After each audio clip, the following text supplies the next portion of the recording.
धर्मा धर्माचा आहेस ना तू? अरे किती युगाने भेटतोय आपण.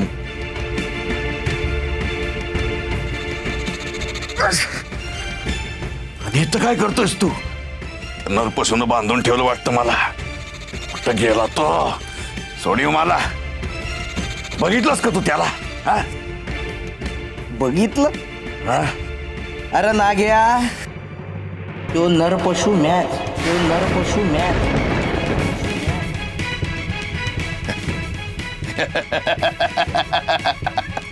काय मी बोलतोस बाहेर तू? माझा नाही विश्वास.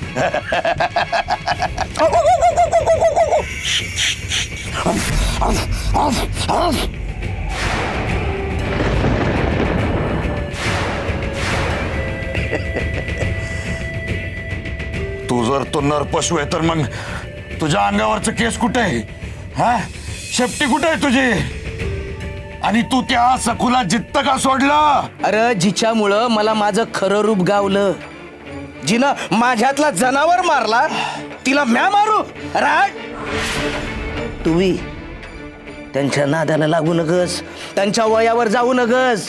हा, त्यांच्या पायाचं तीर्थ पी तू. हा, तुझाच उद्धार होईल. खूळ भरलाय का काय तुला? काय बोलतोयस? हा, ती पोरगी कुणाचं नाव घेते, कुणाच्या नावाने आरती करते? इटुरायाच्या. इटुराया समजतंय का?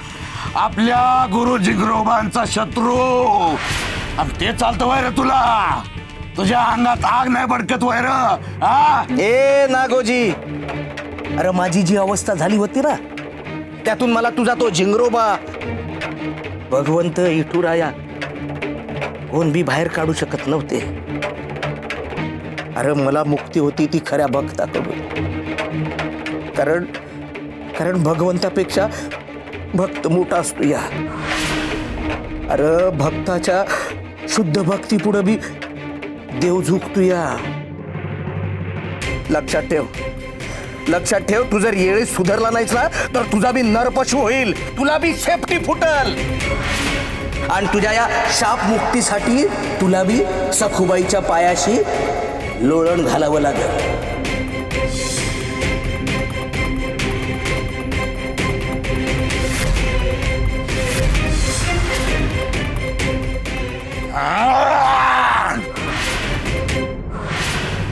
हे बघ, त्यांच्या वाटेला जाऊ नगस. राख होईल तुझी, राख होईल तुझी राख.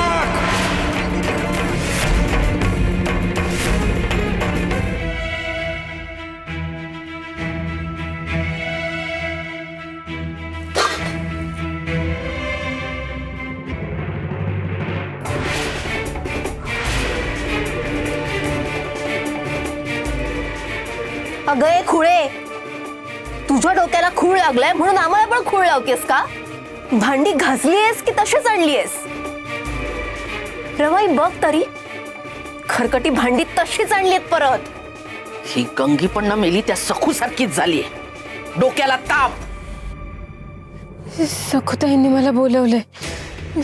सखुताईंनी मला बोलवलंय. झालं परत हिचं सुरू. थांब, तुझं ना चांगले चांग थोबाडी देते म्हणजे तुझ्या डोक्यावरचं भूतच उतरेल. काय ग सारखं सखू सखू? काय चाललंय तुझं?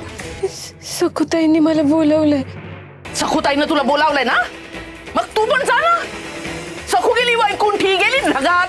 तू पण जा तिच्या मागे मागे. तुझी ना इथे गरजच नाहीये. तू चल.